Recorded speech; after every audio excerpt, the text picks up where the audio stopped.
感觉这个战争好像对杜拜的房市交易，就连我们这种在中东住了10几年老鸟都突然觉得是不是有一点大事不妙，所以你就可以知道阿联酋它有多么的重要。最近以色列跟伊朗不是打起来吗？那很多人就私信我说啊，现在怎么办呢？阿联酋还可以投资吗？结果最近公布的 Henling & Partners 100万富翁2025年最想要移入的国家，阿联酋又居榜首。这真的是有一点奇怪哦，现在到底是怎么样？阿联酋到底是可以投资还是不可以投资呢？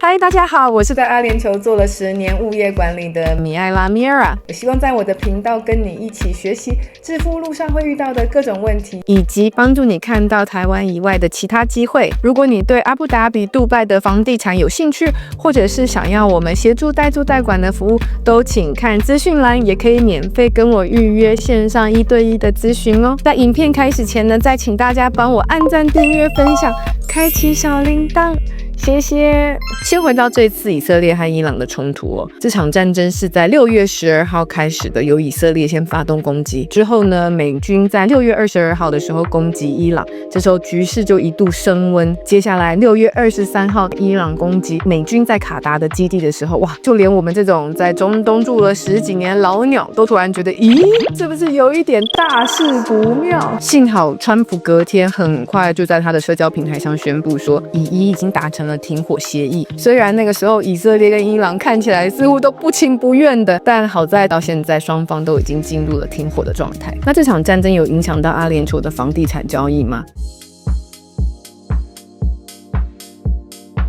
阿联酋它毕竟是7个酋长国嘛，其他酋长国数据出来都非常的缓慢，而且他们房屋的买卖交易量也不如杜拜巨大。所以呢，我这边就用杜拜的数据，因为毕竟杜拜它的房屋交易量以及它的资料都是最快、最齐全，然后量体也最大的。从数据上来看，除了6月21、22号这个是周末，房市几乎是没有在交易的。还有就是6月27号是伊斯兰的新年，所以这几天的房市交易量是非常的平淡。但除此之外呢，感觉这个战争好像对杜拜的房市交易没有什么太大的影响，似乎没有看到因为战争而造成房屋交易量下跌的情况。就连我们跟2024年的数据来比哦，6月的房地产的成交量甚至还比去年成长了9%，成交金额呢也多了14%。而且如果我们从2024年的图表来看的话，会发现本来好像5月的时候它的房屋交易量就会大过于6月，这似乎是一种正常的季节性的下降。因为你看2024年它的图表也是呈现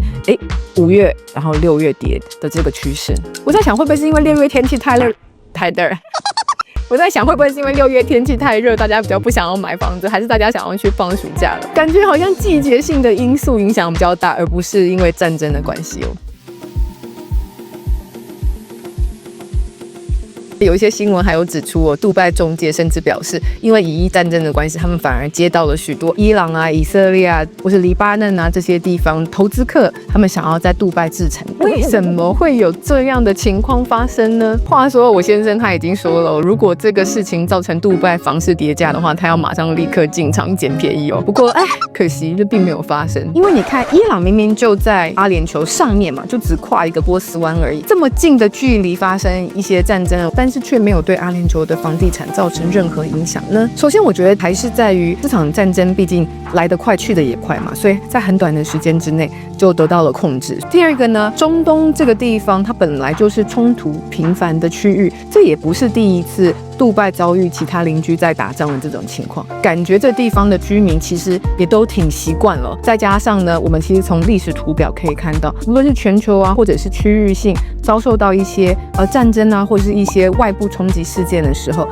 杜拜的房地产似乎反而更能够激起新的一波买气哦。也就是说，现在杜拜它已经不是所谓的中东的避风港了，甚至变成是全球避风港的趋势。这我们可以看到呢，阿联酋的股价虽然在战争开打的初期呢，有经历过短暂的下跌，可是过几天之后，马上它就涨上去了，甚至有一些呢还超越了前高哦。代表说，其实投资人对阿联酋这个国家的信心是非常强韧的，尤其对于阿联酋整个长期的趋势是非常的有信心的。阿阿联酋到底凭什么有这个本事？当世界越乱的时候，它却可以越转呢？它的底气到底是从哪里来的？我常常会觉得阿联酋这个国家真的是很得天独厚。虽然它国土面积并不大，但是它却能跟世界上的所有的国家都保持着非常友善的关系。这只能说是一种超强的生存智慧。首先，你看阿联酋的国土面积小，所以它当初跟以色列建交的时候呢，其实没有激起太多的一些水花。可是呢，当沙烏地阿拉伯也想要跟以色列恢复正常邦交的时候，就不得了了。这大国之间一举一动造成的那些余波荡漾都非常的强烈，导致呢，像10月7号爆发的哈马斯攻击以色列事件，也是因为伊朗试图要阻止以色列跟沙烏地阿拉伯的关系正常化。所以这就让阿联酋处在一个非常特别的位置，特别是2022年，阿联酋又重新派大使到伊朗的德黑兰的时候呢，这两国的高层就常常互相拜访，修复彼此的关系。这也让阿联酋呢成为少数在中东地区跟以色列以及伊朗呢不只是有邦交，甚至是都能够维持友好关系的少数区域。这也让阿联酋呢成为少数在这样子的纷争之下呢，能够维持两边沟通顺畅的管道之一。除此之外呢，阿联酋它自己产油嘛，所以它是 OPEC 也是 OPEC Plus 的成员国，这就让其他的人不太敢随便动它啦。再加上它的位置实在是非常具有军事战略上的意义，因为它不仅是在波斯湾，它甚至是在波斯湾的入口。哇，这让它的军事地位非常的重要。像以伊战争的时候，我们不断听到的赫姆兹海峡，赫姆兹海峡虽然它不是阿联酋的，但是把那个角在东西两侧包起来的地，阿联酋的领地。所以你就可以知道阿联酋它有多么的重要，甚至呢，它因为包了这个角角，它还有一个后门。就算今天伊朗真的封锁了赫姆兹海峡，它有一个后门叫做 Fujairah， 可以从这个地方把石油运输出去，它不会完全受到伊朗的辖制。Fujairah 这个地方呢，是阿联酋7个酋长国里面的一个小酋长国。说实在的啦，我们住在阿联酋的人，平时除了把 Fujairah 当作是一个潜水的景点之外，很少人会在那边做其他什么样特别的活动。但是若是要讲到石油的运输的话，Fujairah 就占了一个非常关键的角色。其实早在2000年的时候呢，阿联酋就有意识到荷姆兹海峡的重要性，甚至叫做 vulnerability， 就是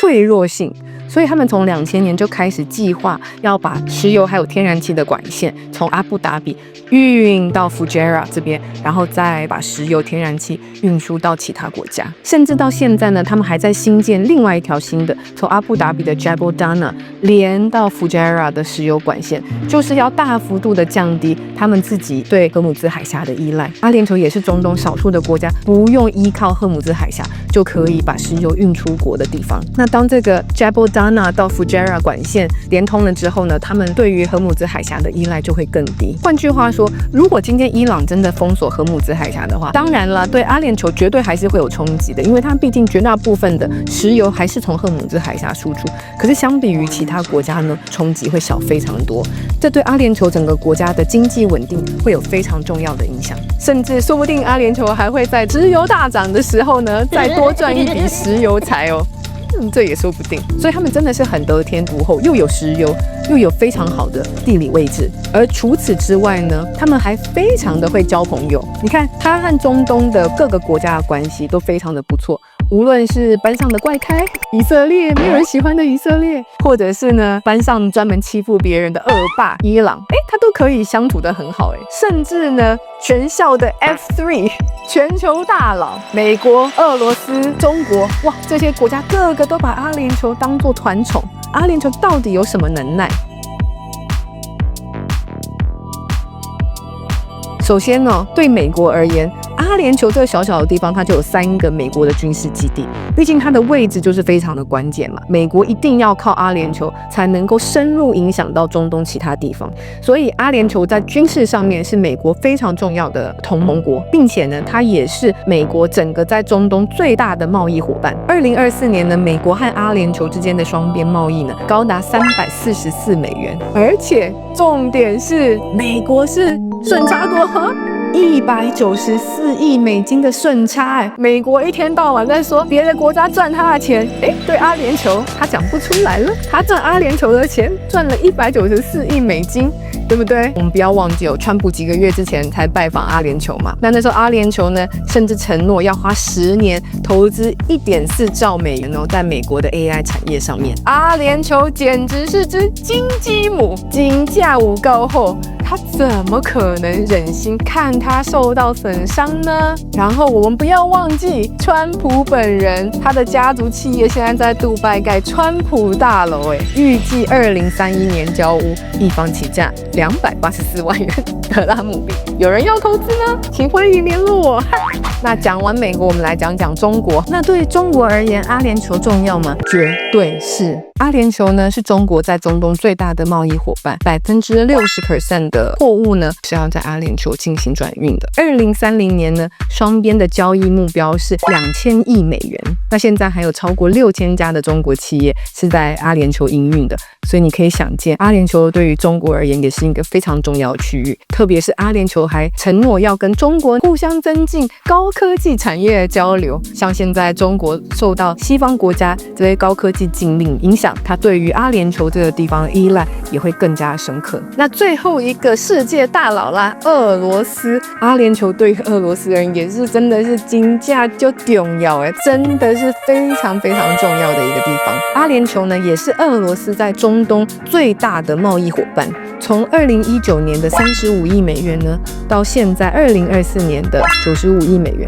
成长了2.7倍。从2023年底，阿布达比还帮俄罗斯的豪华汽车 Aurus 生产，并且呢，阿联酋的一间投资公司 Foundman Capital 呢，甚至还在2024年底将莫斯科交易所6.86%的股份都买下来，成为莫斯科交易所第4大的股票持有公司。除此之外呢，当世界只关心川普在做什么的时候，阿联酋还在6月27号悄悄地跟欧亚经济联盟签订了自由贸易协定。欧亚经济联盟呢，就是由俄罗斯主导，再加上白俄罗斯啊、亚美尼亚啊、哈萨克啊、吉尔吉斯这些国家所组成的经济联盟哦。那你会想说，这些都是小国，除了俄罗斯之外这都是小国，跟我什么关系？这些国家呢，其实蕴藏的非常大量的石油、天然气，还有贵重金属，甚至呢农产品类也是非常大宗的出口国。对阿联酋而言，跟这些国家取得自由贸易协定呢，无论是在能源的取得、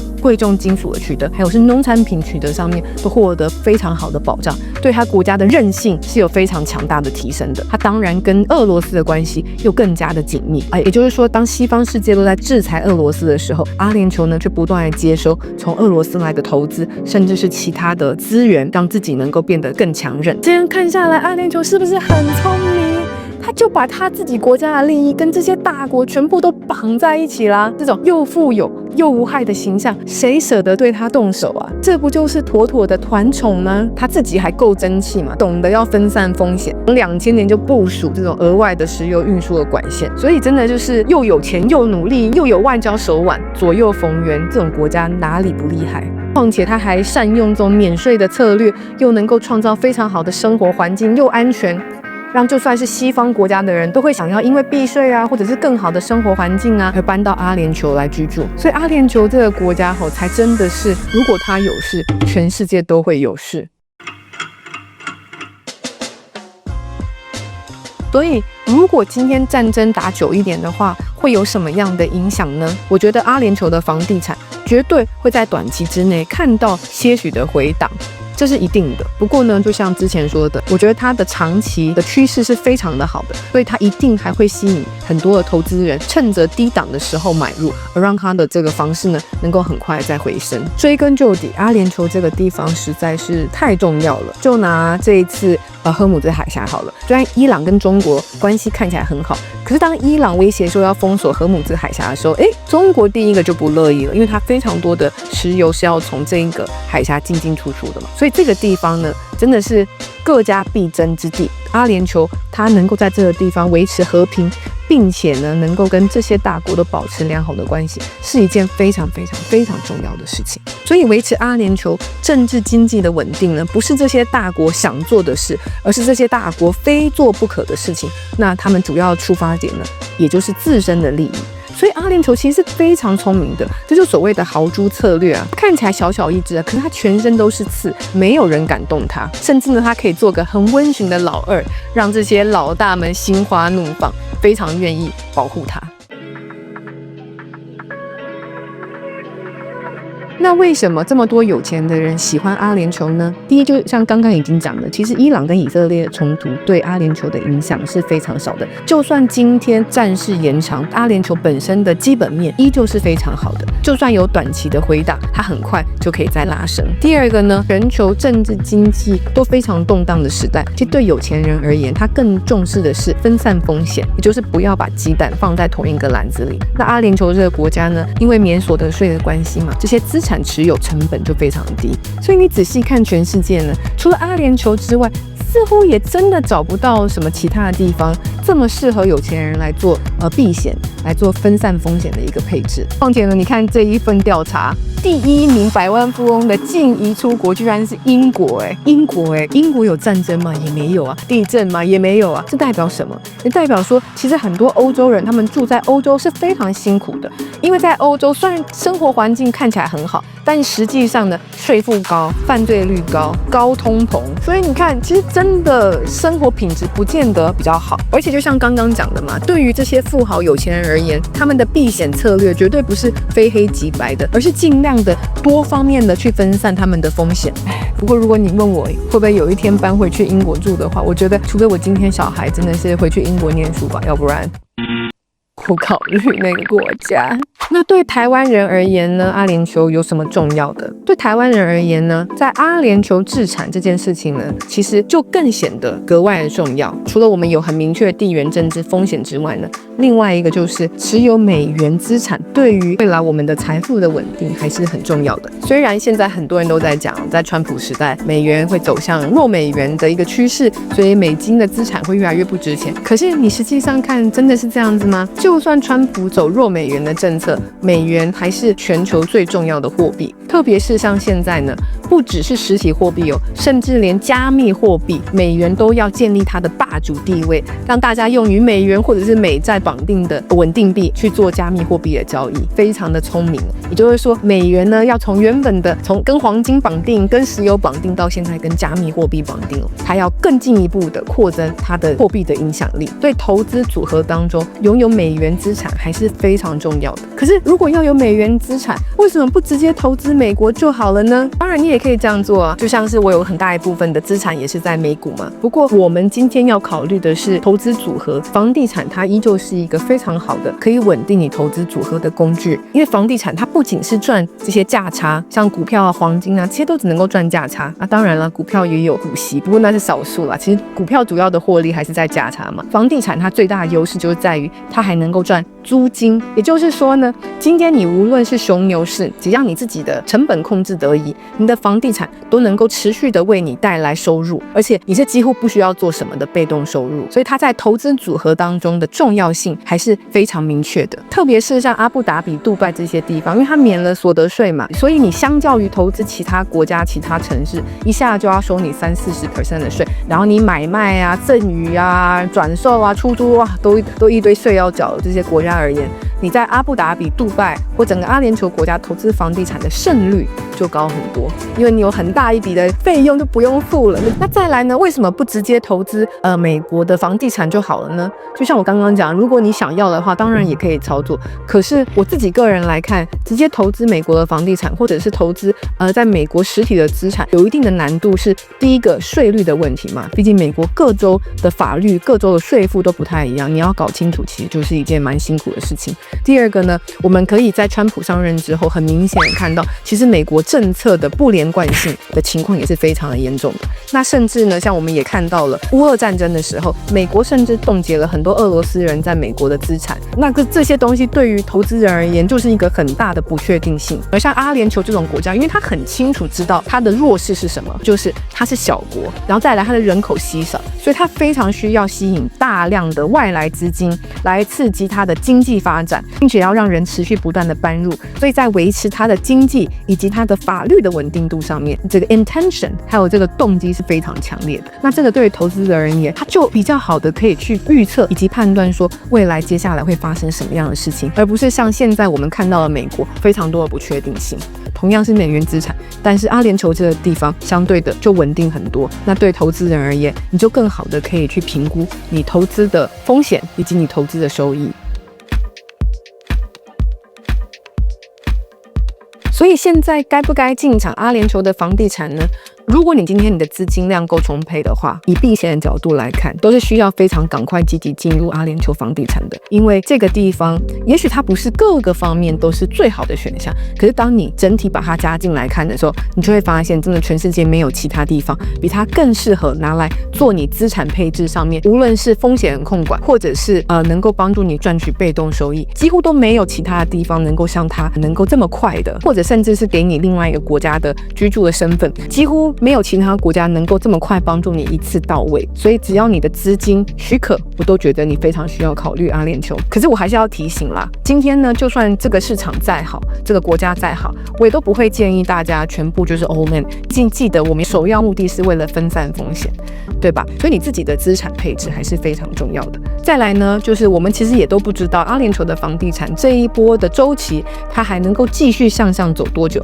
因为毕竟房地产这件事情，它除了有周期之外，它还有很多外部性因素的干扰，所以我们其实没有办法知道说，我们现在到底是位处这房地产的哪一个阶段。不过呢，投资房地产就像刚刚讲的，你可以在熊市的时候赚租金，你在牛市的时候赚价差嘛。那重点是你要知道你的风险在哪里。所以我其实会建议投资人，当你要投资的时候，其实你可以去翻翻看历史上同一个区域的房子，它大概房价、租金最低是在哪一个水位，那可以帮助你更好的去判断说，假设今天我的租金在面临到了某一次的回档，大概会在哪一个幅度，我今天投资的金额，我今天付出的固定成本是不是能够有办法去 cover 的。那这些都是在投资的时候可以先想清楚做好功课的事情哦。我觉得现在这个时代这么动荡的情况之下，还会有很多的资金是以